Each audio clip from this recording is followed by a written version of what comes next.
तन्वी अपने कमरे में गहरी नींद में सोई हुई थी। अचानक उसने सपने में खुद को एक जंगल में पाया।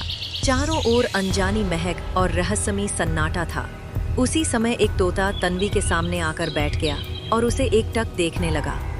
तभी तोते ने इंसानी आवाज में बोला, मुझे आजाद करो राजकुमारी तन्वी, केवल तुम ही हो जो मुझे आजाद कर सकती हो।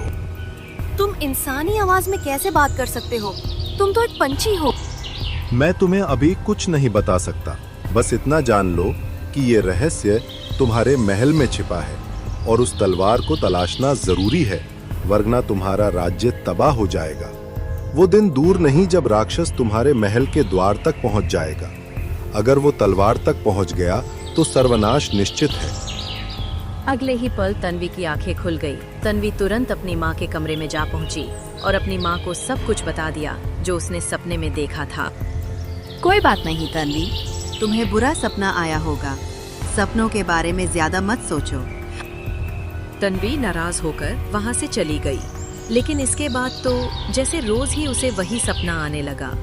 बार बार एक ही सपना आने से तन्वी बुरी तरह से विचलित हो गई। एक दिन तन्वी अपने सपने के बारे में अपने सैनिक को बताती है। लगता है आप किसी बात को बहुत गहराई से सोच रही हैं। वैसे भी आप महल से काफी समय से बाहर नहीं निकली हैं।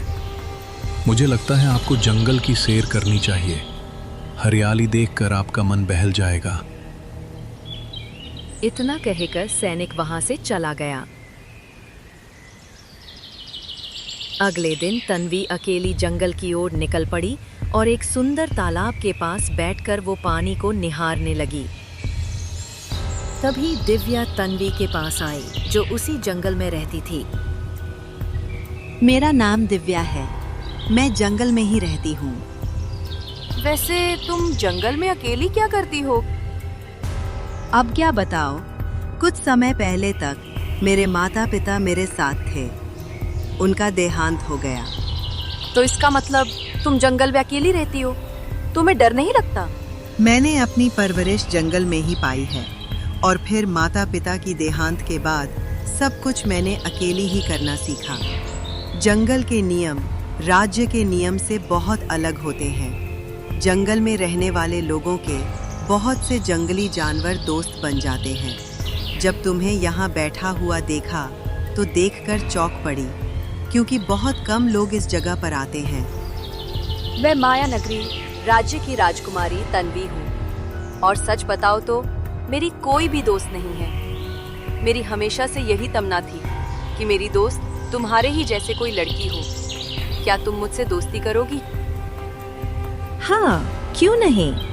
ये सुनकर तन्वी मुस्कुराती हुई बोली, तुमने मुझे अपना दोस्त बोला है और एक दोस्त जब किसी दूसरे दोस्त से कुछ मांगता है तो दूसरे दोस्त को मना नहीं करना चाहिए।